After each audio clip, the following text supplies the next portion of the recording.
Even you look at the Bible, Paul wrote to Timothy and told him, for that problem of yours of the stomach problem, take a little wine, it will help you solve.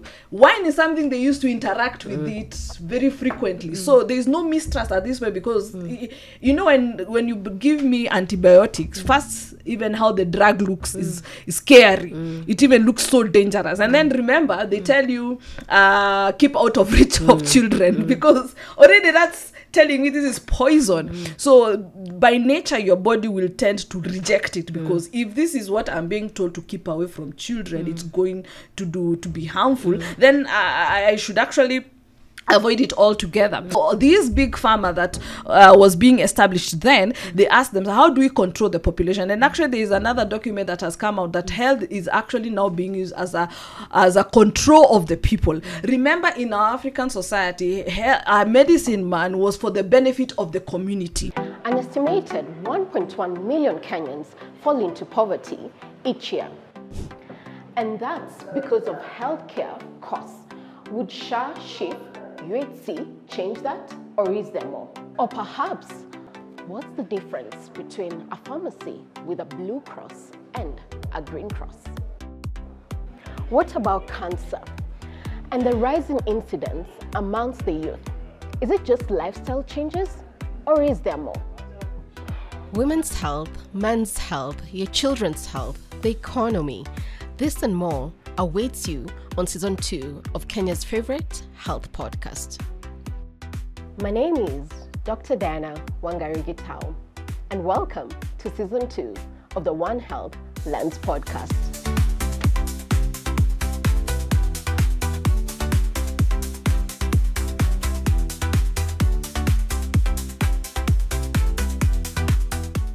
Hello, welcome to the One Health Lens podcast, where we have conversations around health and related topics, making them simple and easy for you to understand. I'm your host, Dr. Diana Wangari. Today, as always, we're having a very important conversation around have Kenyans lost trust and faith in the healthcare system. In studio with us, we have, again, as always, very important guests. I'll let them introduce themselves and we'll get going. You want to start, Harriet? Hi, my name is Harriet Ngok, and I'm the CEO founder of Harriet Botanicals, a company that retails traditional indigenous medicine for the urban, African, and diaspora market. Nice to have you, Harriet, again. Thank you. Kairu? And my name is Beatrice Kairu. I'm a health economist, politist, and a policy influencer. The hot seat, eh? I mean, Harriet, let's start with you because, you know, we've had you here before and we had a conversation around some of your clients prefer to actually call you first before they call the doctor, not because they necessarily do not believe in the doctor, but the comfort they have with you is at a different level, right? Maybe take us some, your experience, right? When you're working with patients, what do they typically say?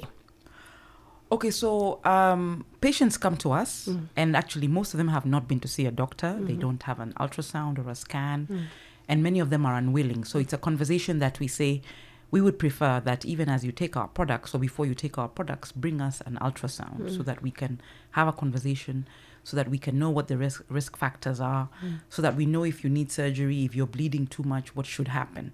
So we've actually been pushing a lot of our clients to doctors. I'll give you a very interesting thing that happened to me just maybe 2 weeks ago, where we had a session where I got a very famous, very qualified doctor now to come in-house and work with patients with us.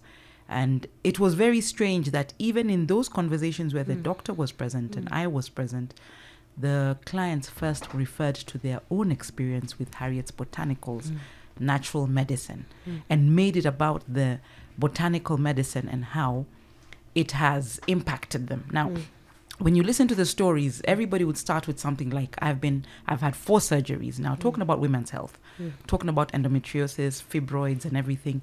And they'd say to you, I've had 4 surgeries, I've seen doctors in the US, I've been to South Africa, I've been to Poland, I've been to doctors in Kenya. And this is the first time I'm experiencing a painless period. And this is the first time I feel like I have control over my life. So we have a lot of those kind of people who have kind of lost faith in the allopathic medical practitioners and that particular system. So even I went to see a doctor the other day because I needed to do my blood work also. I'm also checking my hormones, checking what's going on with me at this particular time. And the lady who actually was the receptionist at the health facility, I said to her, oh, you know, I have so many clients who, I said jokingly, who would never come here and never do blood work. And she goes, I'm one of them. Then we ended up having this discussion. I said, that is crazy because you are setting me up for these tests that you yourself will never take. She said, I will never take those tests. I never want to find out. I'm just happy the way I am. And what I don't know is better for me. Yeah. I mean, Kairu, what has been your experience? My experience as a normal human being is that nobody desires to be sick, and in our cultural African setting, we believe in well-being, happy being, feel good and all that. Nobody sits down and plans to be to be sick or to have bad omens. In our African culture, bad omens were very frowned upon, and I'm still African. So what happens is that nobody wants to be given bad news. I think it's human nature not to be given any bad news. So long as something is working, nobody wants to delve further. I want to find out about my internal system and all. Until something bad happens is when now you ask yourself, what could have caused this? And coming from an African background, you realize that most of the time we go to the people we are vulnerable towards to. You see, a doctor is a stranger to me. I'm not vulnerable to you. So when I walk into a hospital, I am coming to a person who is a stranger, who is not from my circle. So definitely most of the time, by the time I am being open to you, it will take a lengthy amount of time. It has to take that doctor to probe. But when I am within my circle of friends, maybe like, for example, I am a Christian, I might call my pastor first and tell him, Pastor, I have been bleeding in the last 2 days, because I'm vulnerable to that individual. Or I may call my mother and I call her and tell her, I've been bleeding. What has been your experience having been a woman ahead of me? Or I call my grandmother, did you guys experience this? Because I want to relate and see, is this thing happening to me? Is it normal? And how did you guys go about it? You see, it's not documented, but it's something they used to do to actually survive through it. So if it's painful periods, I would ask my mom, did you experience it? Or am I the only one experience it? And then maybe my mom will tell me, no, my sister, my auntie that is, experienced it herself. And this is how we went about it. There was hot water, there were some herbs that, there's some smoke, you sit in a basin and it helps you rejuvenate you. So there's a way they used to do it, and it used to relieve them. But then now with education, it deconstructed that and now indoctrinated, I'll use that word, or in a way almost miseducated us and told us that the only person we need to trust is this medical doctor that I'm going to go into an institution to tell me what to do. So because of that, there's always that mistrust. And remember now, it's the system forcing me to trust this individual. And then on the other hand, the person giving me care on the other end, I am also a stranger to that individual. So they look at you like an object, not necessarily like a human being in the first place, because even the way the system has educated these individuals is more of a bit robotic. So I come and ask you, so what are your names? So you are how old? So already, based on what I have been educated, so she's between the reproductive age. You are classifying people. You're not looking me as an individual. And I see healthcare is more of subjective than objective. How you experience period pains is different from how. For you could say, on a scale of 0 to 10, I feel pain 5. But maybe if it is measured, it could actually be on that time. But it's how your body perceives. Maybe mine is even lesser than you. But I'm perceiving it at 10. So it shows you how, as human beings, we are actually different when it comes to how our bodies react or our bodies behave. So now, because the way the education system has been, or the way the medical system has been structured, it puts people in scales. So either you fit here, or, it's like, I like the way Harriet said, it's black and white. It's either you fit in box A, or you fit in box B, or you fit. So what happens if you're in between? So what happens? So the moment you get that that individual who is in between, it becomes a problem. So you find the healthcare providers, putting question marks. We don't know what is ailing this. One of the experience I had in hospital is where I worked in Kenyatta National Hospital. We had a patient who we did all the tests. We did the blood works. He had no HIV. He had no TB. He had no blood infection. What else? Name any test you could do on a patient. We did sputum. All those tests were done, and we could not figure it out. But the guy was wasting away. Like, every day you come to the ward, he has lost weight, losing weight. So at that point, it hit me like, could there be something beyond just what we are looking in the physical? And I know I looked controversial at that point, because I told people we have tried everything. We have even covered this guy with antibiotics just to see maybe the machines may not be working. They didn't pick anything, but let's see, maybe. So eventually, I told this guy there could be something. Now me being African, and also being a Christian, I told this guy, there could be issues in your family, or something must have happened with how you've related with either one of one. And I told this patient, I would request you, do you have a pastor? Or do you have someone from your family you can talk to? And he told me, no, there's my mother who comes and visits me. So when the mother came, I talked to her. I told her, I think this one is beyond the medical. It's not into the spiritual aspect, because we have tried every single thing we could think of, and it's not working on this person. And every day we are seeing this person waste away. So it is when now it came up that in further deeper interrogation, he had issues with his father, and his father had cursed him and had spoken words against him. So you see, these are spiritual. So in essence, he was wasting away, yet it's something more deeper than the medical thing that we treat. And so they involved a pastor who came and prayed for this guy. And I'm telling you, in 3 days, the guy was well and he was off. So you can imagine, we had put this patient within the medical ward for almost like 2 months, yet figuring out what is. You can imagine the resources that we wasted. But this thing came into my head and said it could be beyond what we are saying. And just to add, and the other experience I had is that most of the times you find that because we separate the two, and yet in our African setting they were intertwined. So there used to be the medicine man who would treat you, but also look at, could there be other things within the spiritual that is affecting you? For example, if you are a disobedient child and your grandmother spoke something against you, that thing would follow you. So no matter what type of treatment you get, it will never work for you. They tell you, we'll break this gourd because you are a disobedient kind of a child. But now the Western type of model say moved us away and telling us, do not believe in the spiritual, let's go to there, let's focus on what is physical. But you see, that is that in its essence was misinformation, because they themselves, even when creating those drugs and whatever, they also involve a lot of spiritual things. It's only that they don't talk about it.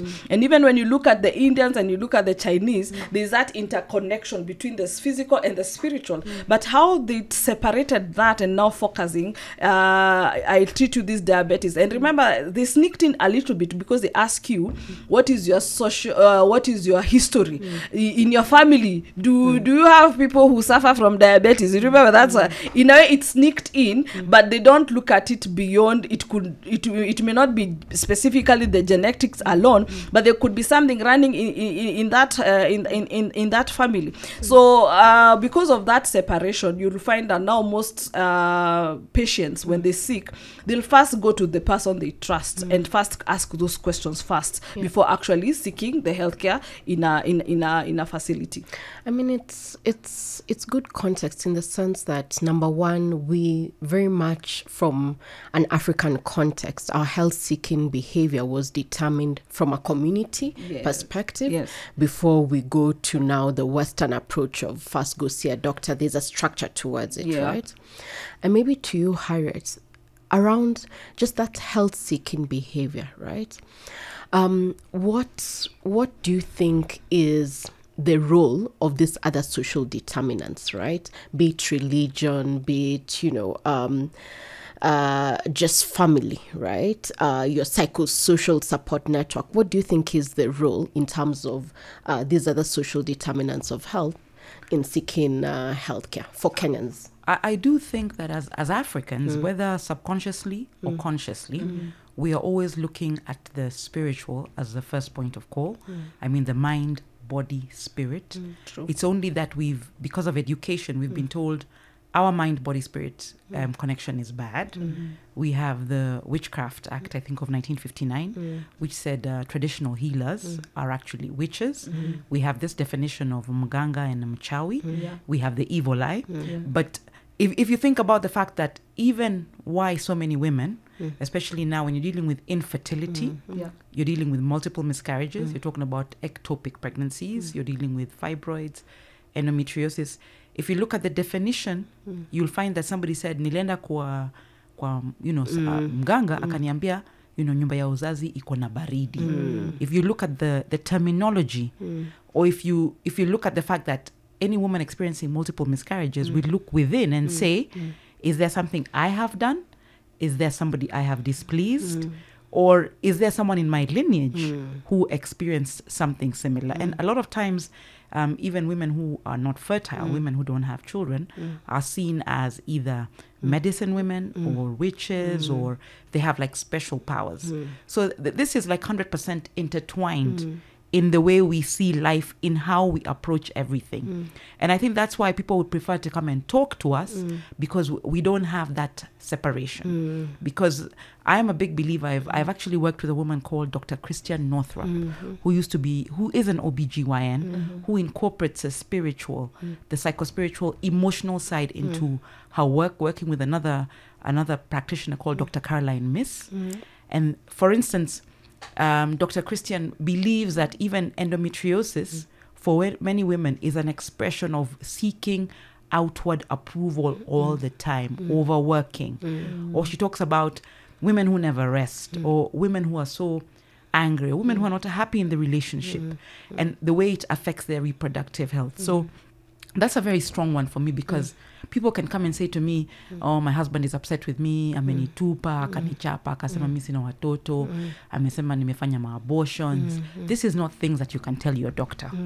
And also thinking about the fact that because everything is holistic, the family being at the core of African communities, so even what your mother, your brother, your father, your sister, what they think, they come first before you actually go and see the doctor, before you say, I'm going to get on this. Actually, you go to see the doctor as a last minute resort. You've bled until you think, I could die. Let me find myself in a hospital. Then when you get there, again, the holistic is completely missing out, because now you have the institutionalization, the separation, where you do your blood work. First you see the receptionist, then she gives you a form, which is already stressful. Then you call your insurance, which may or may not pay. Then you go to do your blood work, which you don't understand the results. Then you go to do an ultrasound, you don't even know what's going on. Then you walk across to see another doctor. Then you come back here to see a nurse. Then finally you see the doctor. So all that separation, it's breaking it down for you. You are an emotional wreck as you go through the whole entire process. And then after that, he'll just say, here, take this Clomid or metformin or whatever. Come back in a while. Now, again, he won't explain to you what's going on in your body. Even if you tell him, I've had multiple miscarriages, you can't say to him, I'm bewitched. You think you're bewitched, but you can't tell the doctor who is supposed to help solve you this problem. And they'll probably look at you like you're absolutely crazy. So you see, I like this approach by Kairu, where she says, you even have to ask, have you spoken to your pastor? What is your family like? Are you stressed? Do you sleep? Because we also ask these questions. We actually ask about your sleep, your stress, your hydration, where you live, the environmental toxins. Your relationships play a big part in your well-being. So I think Africans are really looking for this solution, but they're only presented with a very clinical, black and white, no nonsense approach, usually from a male figure who they're scared of. So then because I'd imagine, especially in your practice, right, you get to interact with a lot of people who are practicing alternatives form of medicine or care, right?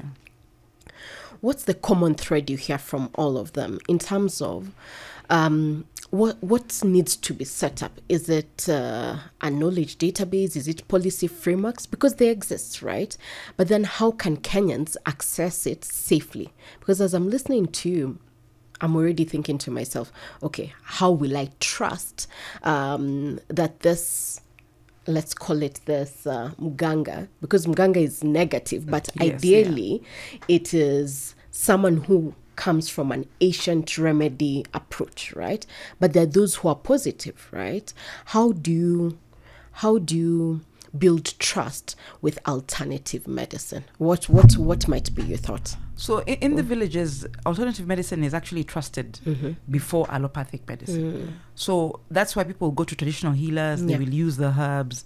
They will, if their auntie said, I know somebody who did 1, 2, 3, they will go there before they go to the hospital. Most women, actually 80% of women in the village prefer a traditional birth attendant even before a nurse. And many women prefer a midwife before, being strapped up in hospital. So there's already that preference in sense of that the safe space, the human touch, the human interaction, and the fact that you feel like this person knows what I'm going through and they believe I can succeed in whatever it is I'm trying to do.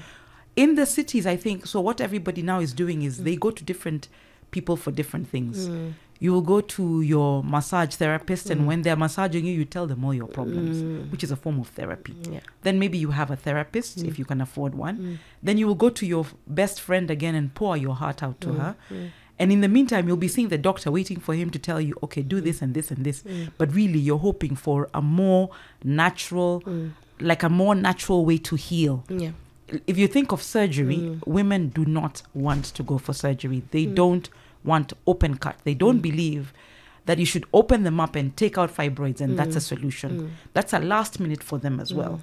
So I think the allopathic practitioner can start creating these safe spaces, even just for talking. And remember that as you go to see the doctor, he's billing you for that hour. There's no time for all the other conversations around it, which will allow you to arrive at a point of resolution. Because healing it's like in the self. You say to yourself, okay, this environment doesn't suit me anymore. This kind of food is not good for me. I get triggered by this. I'm going to remove myself from those things so that I can heal. And I think that's what's really missing. That in between, before we start cutting up people and interpreting data in a very black and white approach. And maybe to interject, you see even how the modern medicine has been set up. There's what you call asymmetry of information. Like the person on the other end has more information than me who is seeking the healthcare. So it means I am at the mercy of that person on that end.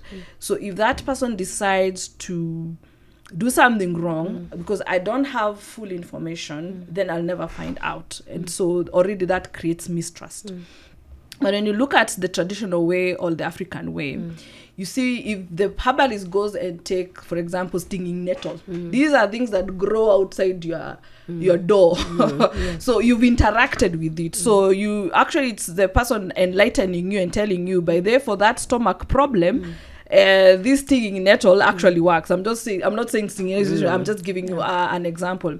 And even you look at the Bible, Paul wrote to Timothy and told him, for that problem of yours of the stomach problem, take a little wine, it will help you solve. Wine is something they used to interact with it very frequently. So there's no mistrust at this way, because when you give me antibiotics, first even how the drug looks is scary. It even looks so dangerous. And then remember, they tell you keep out of reach of children, because already that's telling me this is poison. So by nature your body will tend to reject it, because if this is what I'm being told to keep away from children, it's going to be harmful, then I should actually avoid it altogether. But if you have this arrowhead or whatever, this kind of, because it's something natural, you wouldn't go panicking because someone accidentally drank it. Are you getting? But if someone accidentally popped in 10 tablets of Panadol, we're all panicking. We need to flush it. It means then you're pumping us with poison. And our nature as human beings, as much someone may not have a lot of information about how this drug was manufactured in the chemistry lab, instinct. It's like it's called the sixth sense. It's the gut feeling. You know, every time somebody walks into the house, there's that gut feeling. I'm like, you know what? I think I shouldn't be here. And so, but when they seek alternative medicine, they're at peace, because when someone tells you, you have an eye problem, you need to put some castor oil on you. I've interacted with castor. I'm at peace with it. Or somebody tells you, yeah, that skin of yours. No. You could be having worms, and tells you if you do papaya, it actually by nature it has shown it can actually deworm you. You're like, I've interacted. I even have the tree in my shamba. So because of that trust, and because you've interacted with these things, the only thing the medicine man or the person who had what I call spiritual intelligence was just to point for you the way. But the current way of modern medicine, it is taking away information from the people, empowering a certain aspect. So when the doctor is empowered, but denying the patient the right.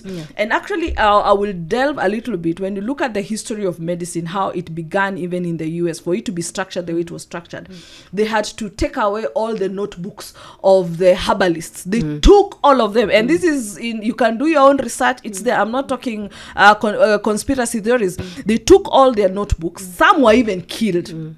So these big pharma that was being established then, they asked them, how do we control the population? And actually there is another document that has come out that health is actually now being used as a control of the people. Remember, in our African society, our medicine man was for the benefit of the community. So in essence, keeping the community healthy. So even he was embraced, he was part of the community. So if someone was sick, they were not being told, first bring a chicken before I treat you. No, you were part of the society. So you treat, it's only that you go saying, thank you so much, I am well. But look at how it has been structured in the modern medicine. I cannot see you come up with a LIPA consultation of 5,000. So already that is negative. So it is like we value money more than the human life. There's the detachment of the humanism of this whole modern way of doing medicine. So when you look at the US, how they structured this medicine, first they had to introduce bureaucracy. They said only specific institutions should train people. Remember, with the herbalists, it was apprenticeship, whereby you are so and so from the community. When I look at you, you have the intelligence to actually comprehend this thing or learn interesting. There was what we call in African specialization of labor. There were the blacksmiths, there were the farmers, there were the grafters. Everybody had a role based on how they would look at you. And it was a little bit spiritual, because they could see this one looks like a good farmer, and whatever the farm did very well. This one is a good blacksmith. This one makes a good warrior. This family, they do leadership very well. So it was not out of the blues you decide today I'm going to be a blacksmith. No. So with that modern medicine, they destroyed that structure where herbalists would actually work hand in hand with someone over 50 years. So they would interrogate, they would do observation, they would record, they would document. But now with modern medicine, they decided, no. First institutionalize who has to be trained. So it means when they pick Diana, maybe Diana would have been a very good musician. But you see, because the way it has been, it's true, but because the way it has been... You haven't heard me sing, but okay.